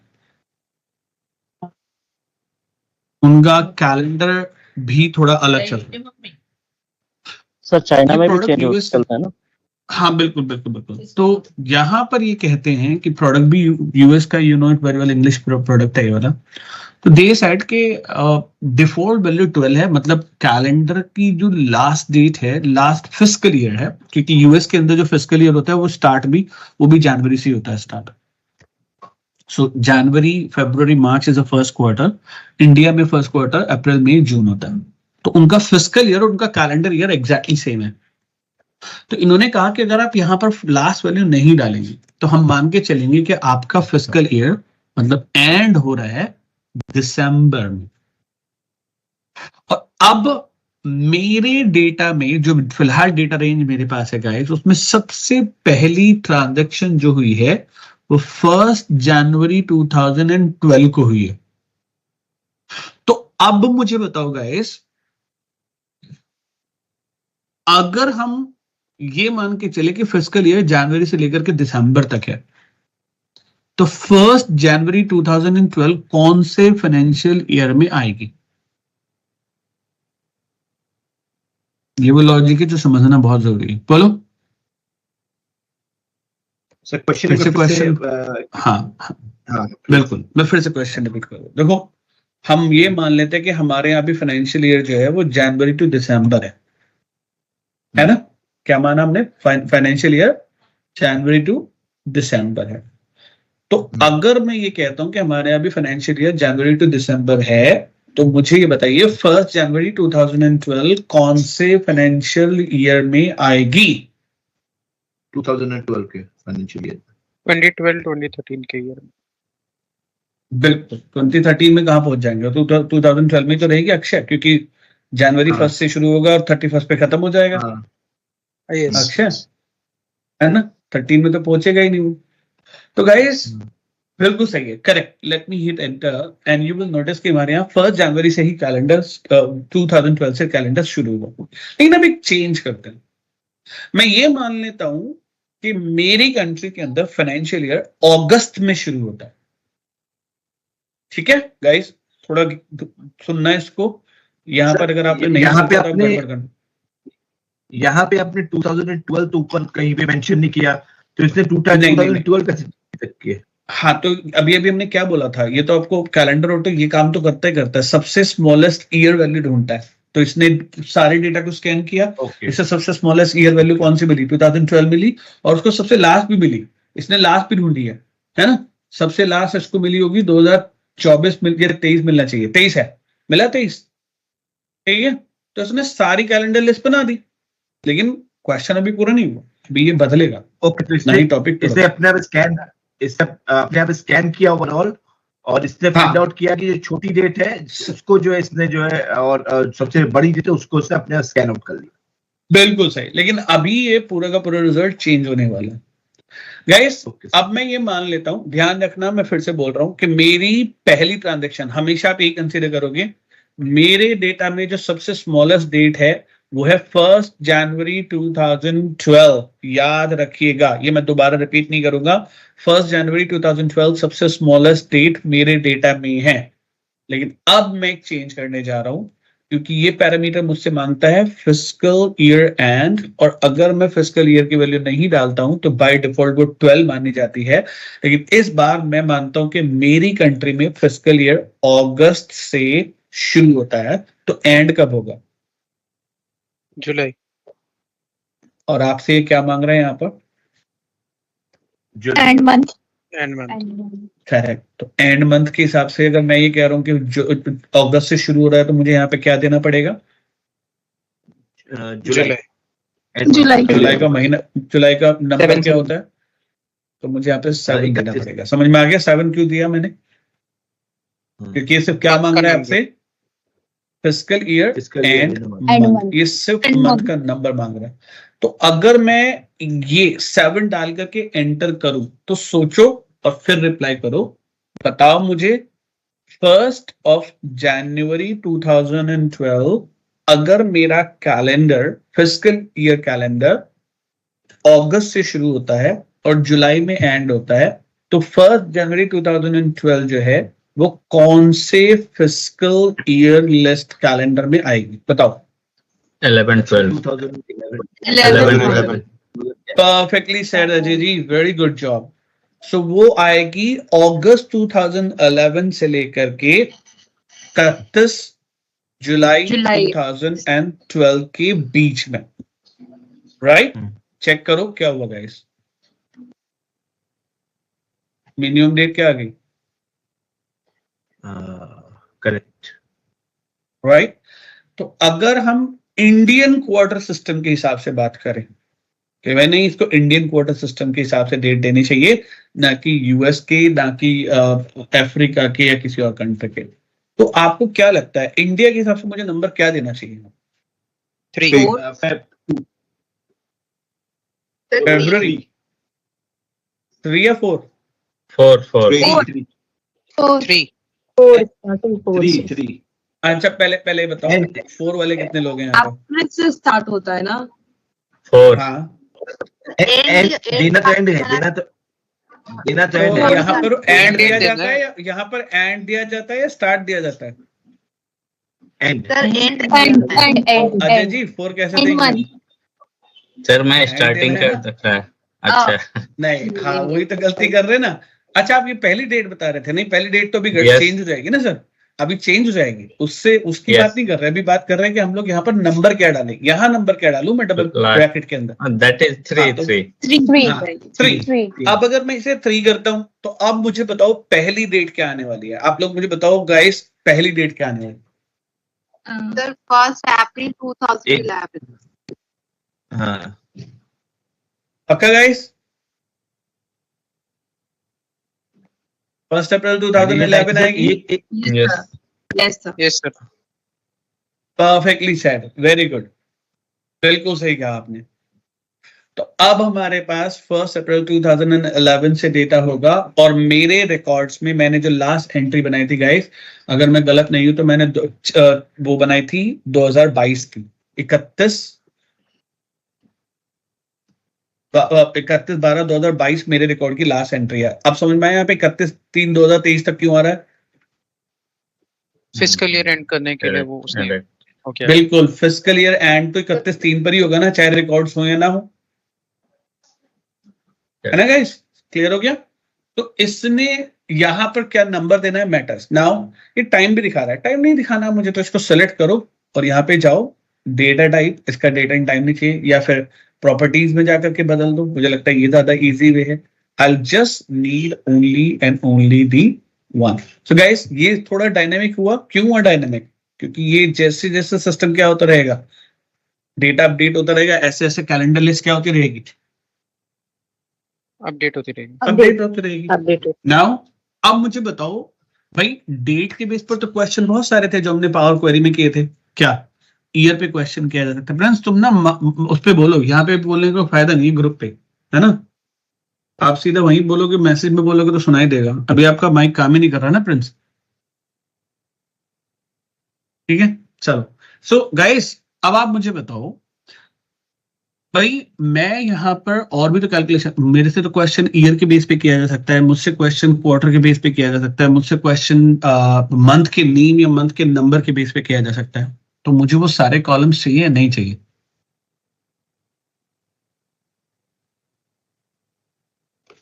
चाहिए ना? तो वो किससे आएगा? एग्रीगेटेड कॉलम से आएगा, एग्रीगेटेड उससे आएगा, बोलो। और मैं इसको ना प्योर डेट फॉर्मेट में लेके आ जाता हूँ यार, शॉर्ट डेट सही रहेगा। हाँ ठीक है, अब सही लग रहा है, अब बेटर लग रहा है। बोलो भाई क्या लग, कैलकुलेटेड मेजर बनाना पड़ेगा, कैलकुलेटेड टेबल बनानी पड़ेगी? Calculated column. Very good. मुझे एक नया कॉलम ऐड करके हर रो में से ईयर निकालना पड़ेगा, राइट? तो ये बिना कैलकुलेटेड कॉलम के नहीं हो सकता। इसका अगर मैं मेजर बनाने की कोशिश करूं, मेजर इसका सबका क्या टोटल निकालेगा, मिन निकालेगा, मैक्स निकालेगा, क्या करेगा? नहीं कर सकता। तो मुझे तो कैलकुलेटेड कॉलम ही यहाँ पर, फिर न्यू कॉलम। अब एक्सेल में ऐसा कौन सा फंक्शन है जो आपको किसी भी डेट वैल्यू से ईयर्स रिट्रीव करके दे सकता है? If you remember then let me know please.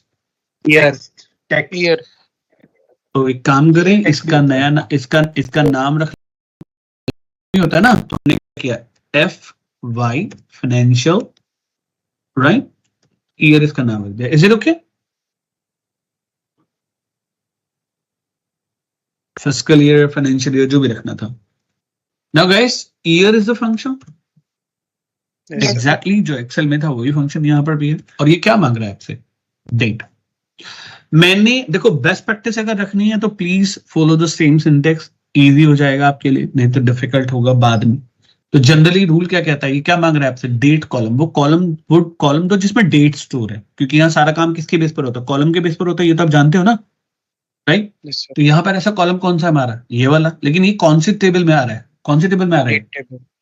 तो पहले क्या Date लिखेंगे हम table. लोग, टेबल का नेम। Date table. टेबल का नेम, और फिर यहाँ पे आ गया Yes, ना sir. गाइस, मैंने ये किया, क्लोज किया, एंटर किया, गाइस क्या आ गया लिखा हुआ हमारे सामने, ईयर। ईयर। लेकिन मैं चाहता हूं कि इसके आगे FY कीवर्ड भी आना चाहिए। तो एक्सेल में ऐसा क्या होता है जिससे कि आप किसी भी रिजल्ट के सामने वैल्यू को ज्वाइन करा सकें, कुछ होता है? इन्वर्टेड कॉमर्स के वो अंदर कॉन्कैट। वेरी गुड, या तो Concat- कॉन्कैट फंक्शन लगा दो, अगर आपको लग रहा है कॉन्कैटिनेट फंक्शन पर इतनी मेहनत कौन करता है यार, थोड़ा कम एंड करते हैं ना ऑपरेटर मेहनत, भी तो होता है। बिल्कुल, तो वही मैंने यहाँ पर भी लगा दिया। I get it, tell me guys, isn't really easy? क्या आपको नहीं लग रहा कि एक्सेल का फायदा हुआ आपको?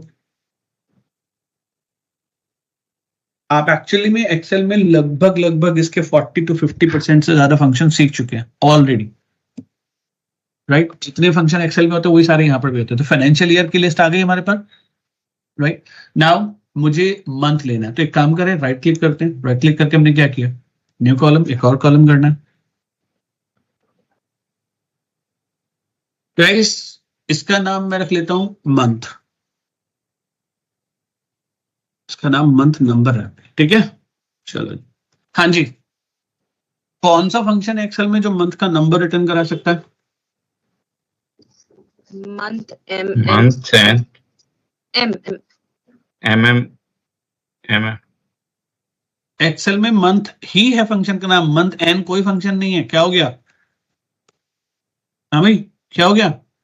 एक्सेल में कौन सा फंक्शन है मंथ एन? ये तो मुझे भी पहली बार पता चल रहा है,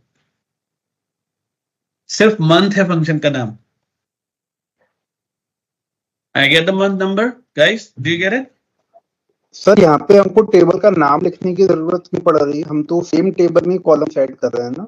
रोहन, मैंने अभी भी एक बात बोली थी क्या, कि ऐसा बेस्ट प्रैक्टिस में लेकर आओगे, टेबल का नाम लिखने का जरूरत नहीं हाँ, है, मतलब मैंने वो, बोला था। वो लेकिन हम इसलिए प्रैक्टिस में रखो, क्योंकि मेजर्स काफी लेंदी होंगे अभी आपके, अभी तो बहुत इजी से मेजर्स चल रहे हैं, अभी धीरे धीरे देखते जाओ लेंदी हो जाएंगे। अगर टेबल के नेम की आदत डालोगे ना तो मेजर्स पढ़ना आसान होगा, नहीं डालोगे तो जैसे जैसे इंटरनेट पे ढूंढोगे वो मेजर्स की रीडिंग आपको डिफिकल्ट होने लगेगी। तो it's better to take it as a table name first. वैसे कोई रूल नहीं है कि टेबल का नेम होना चाहिए, अगर मैं टेबल का नाम नहीं भी लूं रिजल्ट सेम ही आने वाला है। okay. So here we are doing it only for the sake of best practice, right? Correct, you're right. Okay. Right guys, now another one. मुझे यार फाइनेंशियल ईयर मंथ का नंबर नहीं चाहिए, मुझे नाम चाहिए, राइट। ये सेकंड क्या हुआ, ठीक है, राइट क्लिक, न्यू कॉलम। भाई नंबर के बेस पे क्वेश्चन आएगा तो नंबर देंगे, और अगर किसी ने फाइनेंशियल ईयर मंथ मांगा तो ठीक है, इसका नाम रखते हैं FY मंथ इक्वल्स टू, पहले से ही मैं इसमें अच्छा एक्सेल में कौन सा फंक्शन है जो किसी भी डेट वैल्यू से मंथ का नाम रिटर्न करा सकता है? टेक्स्ट। वेरी गुड, बिल्कुल सही कहा, लेकिन बस उसका नाम बदल दिया गया है। यहाँ पर याद रखना कोई सिंटेक्स में बदलाव कुछ नहीं हुआ, सिर्फ नाम बदला हुआ है। वहां पर आप उसे टेक्स्ट फंक्शन कहते हैं, यहाँ पर इसका नाम बदल करके हो गया फॉर्मेट, और कुछ नहीं बदला, ठीक है। बाकी पूरा फंक्शन सेम है। तो उसका पहला पार्ट क्या होता था, कॉलम, तो हमने ले लिया डेट कॉलम। अब मैं टेबल का नाम नहीं लिखूं तो पता चलेगा ना गाइस, चलेगा ना गाइस, राइट। हमने ये लिया और हमने कहा MMM, ट्रिपल में ले लिया मैंने, क्लोज करते हैं, एंटर।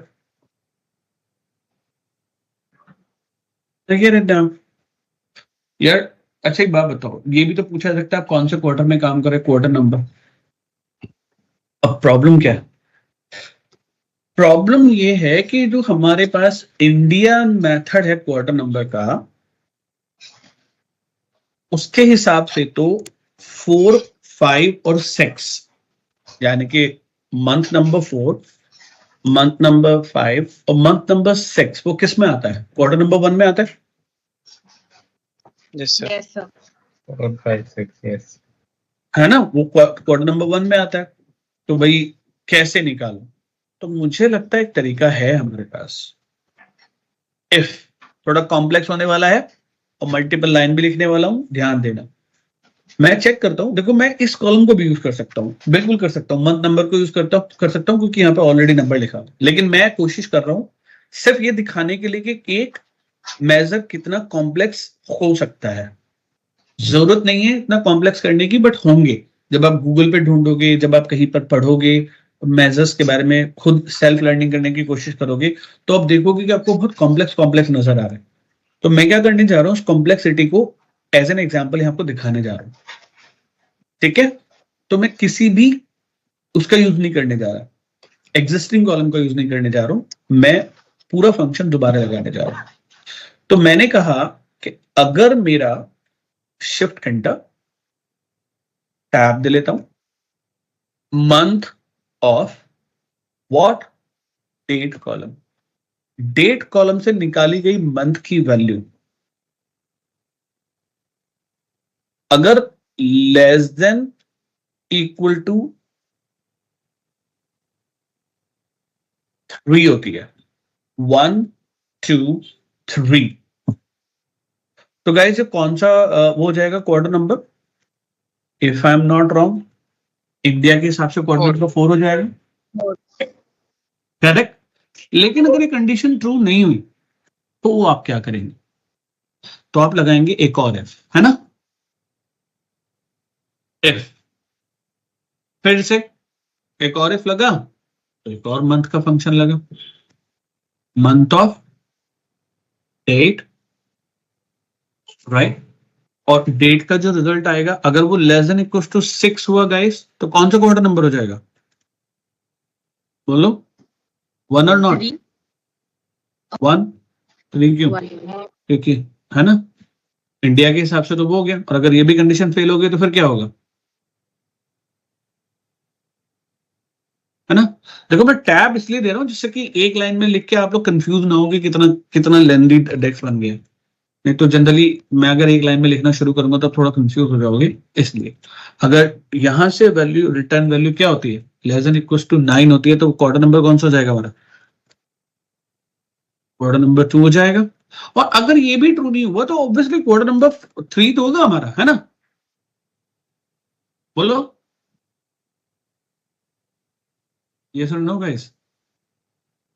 सर बट अगर ये लेस पहला, देन, यस सर, अगर ये लेस देन 9 वाला कंडीशन ले रहा है तो उसमें क्वार्टर 1 की वैल्यूज भी तो आ जाएंगी। लेकिन वो पहुंचेगा कब तक? जब ये फेल होगी तो ही तो आएगा ना यहाँ पर, है ना। बोलो बोलो बोलो बोलो। Yes yes. तो जब फेल तक हम जा ही नहीं रहे तो फिर टेंशन ही किस बात की, राइट। नेक्स्ट की बात करते हैं। ओ मैंने गलती से एंटर कर दिया, एरर कर दी मैंने, वैसे बंद हो जाएगा अपने आप, ये नए वर्जन में आ गया है, जब आपको इतने सारे वो करने की जरूरत नहीं पड़ती। तो गाइस ये मैंने टैब दे के दिखाया आपको समझाने के लिए, लेकिन ओरिजिनली मैं इतने टैब नहीं दूंगा, ये सिर्फ समझाने के लिए था। मैं तो सिंपल से एक कॉन्सेप्ट यही करूंगा कि इसको इसी एक लाइन में रखता रहूंगा, ठीक है, जैसे कि फंक्शन थोड़ा सा इजी लगे मुझे पढ़ने में, समझने में।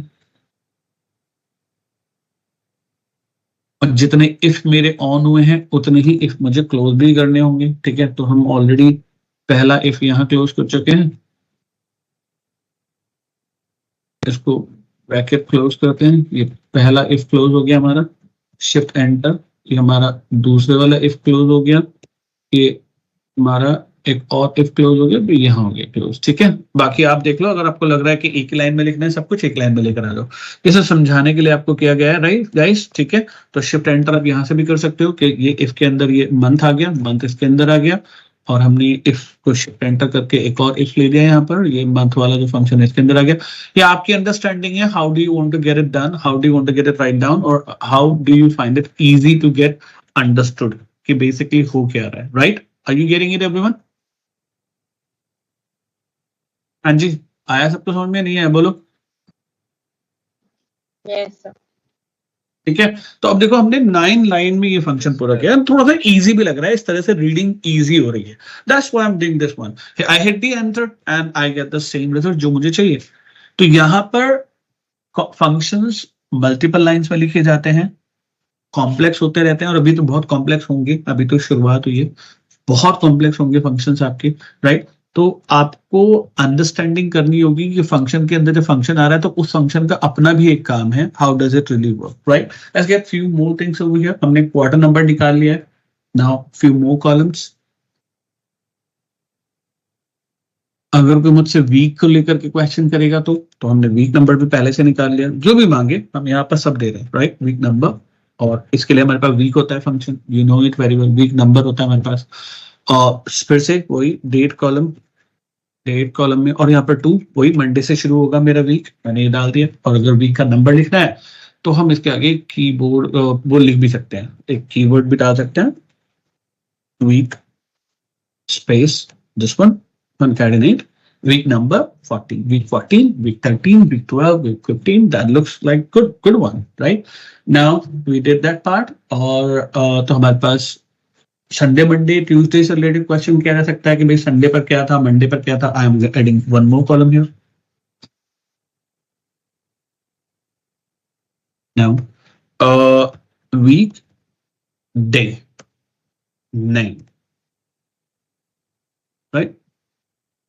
नंबर भी ले लेते हैं, दोनों ही देख लेंगे फिर हम लोग। पहले नंबर ले लेते हैं। तो मैंने क्या किया, वीक नाम का फंक्शन लगा दिया जो एक्सेल में भी है, सेम फंक्शन है यहाँ पर। डेट कॉलम, ठीक है, डेट कॉलम में भी 2 ले लेते हैं, मंडे से मेरा वीक शुरू करे।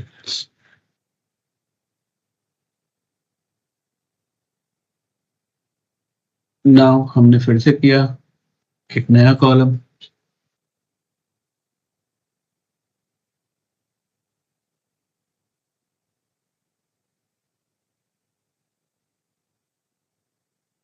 वेट, वीक नंबर तो नहीं आया मेरा, अच्छा आ गया, ये वीक नंबर आ गया, वीक डे नंबर भी आ गया।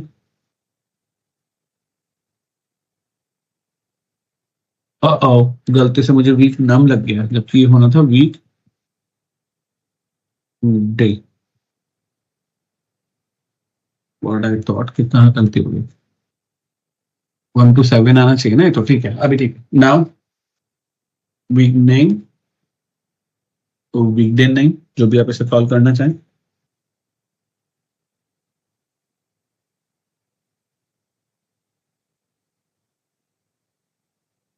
तो टू फॉर्मेट फंक्शन लगा लेते हैं और डेट कॉलम ले लेते हैं गाइस, फिर से वही। और फिर I am sure you know that D करने से इसका संडे, मंडे, ट्यूसडे प्रिंट हो जाएगा, है ना। शॉर्ट नेम यूज कर रहा हूं मैं। डन। अब लग रहा है कि हमारी डेट से रिलेटेड अगर कोई क्वेश्चन आए तो हम यहाँ से सॉल्व कर सकते हैं। और अगर आपको 4 करना है तो 4 कीजिए, सेम है, वो तो टेक्स्ट फंक्शन का रिप्लेसमेंट है। How do you want to get it display, it's all about you. Now let's go to the one part. सबसे पहले इन सभी को हटाते हैं, राइट। रिजल्ट्स हम बाद में बना के देखेंगे, लेकिन सबसे पहले मुझे जरूरत है इनको कनेक्ट करने की, इस टेबल को मार्क एज डेट टेबल करने की। तो मैंने क्या किया गाइस, पहले रिलेशनशिप बनाया डेट कॉलम का ट्रांजैक्शन डेट के साथ, you know it will work, right. और डेट टेबल का ही डिलीवरी डेट के साथ भी।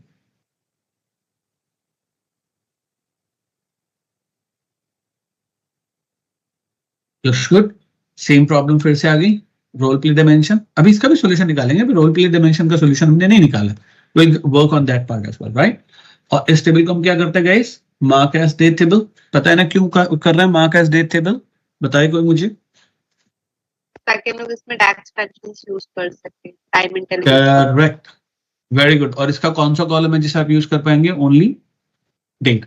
और ये तो फंक्शंस के थ्रू बनी है, तो इसमें तो एक भी ब्लैंक रिकॉर्ड हो ही नहीं सकता, परफेक्टली मार्क्ड। और जैसे आप किसी भी कॉलम को as a date table mark करते हैं, आप देखेंगे उसके सामने एक आइकन आ गया। यहाँ डेट, ट्रांजैक्शन डेट के सामने कोई आइकन नहीं है, लेकिन यहाँ पर एक आइकन आ गया कार्ड का।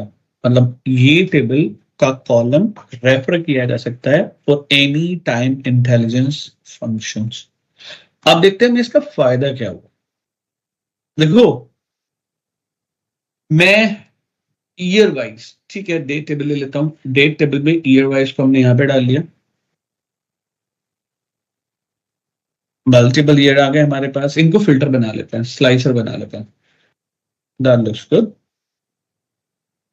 मैं जानना चाह रहा हूं कि उसके हर क्वार्टर में, यानी कि quarter number wise total of sales क्या थी। सब आपस में लिंक है, आप जानते हो अच्छे से, ठीक है। तो मैंने क्या किया, टोटल ऑफ यूनिट सोल्ड डाल दिया, यहाँ पे कितने कितने यूनिट बिके डाल दिया मैंने, और इसको मैंने बना दिया एक डोनट चार्ट। गुड। प्लस से कितना कि क्या इस पे इम्पैक्ट पड़ता है जब हम इसे यूज करते हैं। तो 2012 में डेटा अलग था, बदल गया, फिर बदल रहा है, फिर बदल रहा है, फिर बदल रहा है, फिर बदल रहा है, ये क्वार्टर वाइज हो गई। अब इसी डेटा में मुझे उसका ना मंथ वाइज भी प्रेजेंटेशन चाहिए, ठीक है। मैंने मंथ को भी लिया, मंथ नेम डाल लेते हैं यहाँ पे मंथ नेम डाल लेते हैं, और मंथ नेम वाइज मैं जानना चाहता हूँ कि इसमें टोटल कितना प्रॉफिट हमें हुआ या फिर प्राइस क्या रहा हमारा। अच्छा, मंथ नंबर की जगह ना मंथ नेम लेते हैं, वो बेटर रहेगा, थोड़ा सा बेटर प्रेजेंटेशन होगी, सो दैट हमारे लिए इजी रहने वाली चीजें। मंथ FY मंथ, इसको हमने डाल लिया, आई गेट इट, और मैं इसको एक चार्ट में ले लेता हूँ। गाइस, हुआ कुछ फायदा हुआ कुछ? और दिस वन कुछ गड़बड़ नजर आ रही है क्या? 2011 में क्यों नहीं आ रहा कोई रिकॉर्ड, बताओ कोई जरा मुझे। क्योंकि डेटा 2012 से अपन ये सर 2012 से स्टार्ट हमारे पास डेटा 2012 से स्टार्ट है सर इसलिए। 2012 की जनवरी से शुरू होकर के इसमें जाता है तो है ही नहीं। तो यहाँ पर एक गड़बड़ और हो रही है, अगर आपने ध्यान दिया। मेरा मंथ का ऑर्डर क्या आ रहा है,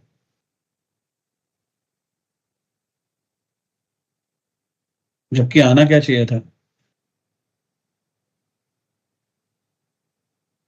जनवरी फरवरी, या फिर क्या आना चाहिए था, अप्रैल पहले आना चाहिए था, है ना? ये सर नो, तो या तो जनवरी फरवरी मार्च अप्रैल ऑर्डर होता, या क्या होना चाहिए था, फाइनेंशियल ईयर ऑर्डर होता, राइट? कोई एक ऑर्डर तो होता। तो अभी जो ऑर्डर चल रहा है वो क्या है, किसी भी विजुअल में बाय डिफॉल्ट सिस्टम एक ऑर्डर लगा लेता है, वो हमेशा डिसेंडिंग लगाता है। बाय डिफॉल्ट हमेशा डिसेंडिंग ऑर्डर लगाया जाता है, जो भी वैल्यू सबसे हाई होती है वो टॉप में रख दी जाती है। इसीलिए आप देखेंगे कि कहीं पर जनवरी पहले आ रहा है, तो कहीं पर फरवरी पहले आ रहा है, कहीं पर मई पहले आ रहा है, कहीं पर दिसंबर पहले आ रहा है। Did you notice that? Yes right, Yes, sir. ये डिफॉल्ट रूल है। लेकिन अगर आप चाहते हो नहीं नहीं ये असेंडिंग डिसेंडिंग ऑर्डर को, ये वाले ऑर्डर को फॉलो ही ना कर, मेरा ऑर्डर तो होना चाहिए जनवरी टू दिसंबर, तो अब आप कोशिश करोगे, यहां जाओगे, यहां कहोगे जनवरी टू दिसंबर करोगे, फाइनेंशियल ईयर मंथ के बेस पे सॉर्टिंग कर दो, ना कि टोटल के बेस पर। मैंने फाइनेंशियल ईयर मंथ किया, तो यहां भी प्रॉब्लम हो गई। यहां प्रॉब्लम इसलिए हो गई क्योंकि अल्फाबेटिकली ऑर्डर में डिसेंडिंग ऑर्डर लेके चल रहा है। कौन सा ले रहा है? Deciding Sending. और मैंने असेंडिंग किया तो भी प्रॉब्लम सॉल्व नहीं। गाइस, ये प्रॉब्लम सॉल्व यहां से हो ही नहीं सकती। ये इसलिए नहीं हो सकती क्योंकि ये पूरा विजुअल अल्फाबेटिकली ऑर्डर को ही फॉलो कर रहा है। तो इसका एकमात्र सॉल्यूशन ये है कि आप अपनी टेबल में ही चेंज कर दो कि टेबल में ये वाला column, financial year month column, जो ऑर्डर फॉलो करेगा वो इस कॉलम नंबर का करेगा, अल्फाबेटिकल नहीं, राइट? इस कॉलम को अल्फाबेटिकल ऑर्डर फॉलो नहीं करना है, इसको फॉलो करना है ये वाला मंथ का नंबर। और उसके लिए मैंने इस कॉलम को सिलेक्ट किया और यहाँ पे क्या मिला मुझे, सॉर्ट बाय कॉलम। हमने सॉर्ट बाय कॉलम पे गए, पूछ रहे बताओ इतने सारे कॉलम है इस टेबल में, कौन से कॉलम का सीक्वेंस मुझे फॉलो करना है। हमने कहा मंथ नंबर का, तो मंथ नंबर कॉलम के ऑर्डर को फॉलो करना है, ना कि alphabetical order. Now check the visual, it has been changed entirely. और जैसे मैंने 2012 किया गाइस, अब ठीक हो गया, Yes, sir. Right? January to December order आ गया। अब 2012 में मेरे पास कोई डेटा था ही नहीं, 11 में कोई डेटा है नहीं, right? Accordingly it's working. Now you understand कि टेबल बनाने का क्या फायदा हुआ। अब आप मुझे बताओ कि आपको कैलकुलेटेड टेबल और कैलकुलेटेड कॉलम का मीनिंग समझ में आया या नहीं है। अभी हमने सिर्फ डेट टेबल पर काम किया, we have to work on further things as well.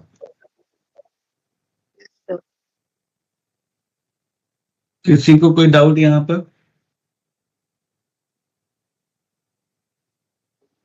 No sir.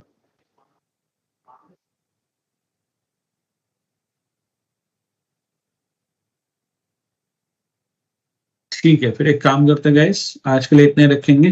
Will continue again by tomorrow, sorry next week, further other text. ठीक है, इतने रखे फिर आज के लिए। Sir next week class online होगी ऑफलाइन? देखो शोभित, मेरा प्लान तो 100% ऑफलाइन लेने का है, ठीक है। लेकिन अगर मेरी हेल्थ, वैसे भी मुझे लग रहा है मेरी हेल्थ अलाउ कर रही है, मुझे आज मैं बैठ पा रहा हूँ और इतनी देर में बैठ पाया, तो अगर कोई गड़बड़ होगी तो आई लेट यू नो, ठीक है। मेजरली मेरी क्लास प्लान जो है वो ऑफलाइन ही है। Okay sir, okay sir, thank you. ठीक है, चलो सी यू टुमारो और next week. Bye bye. Thank you, sir. Bye. Thank you sir.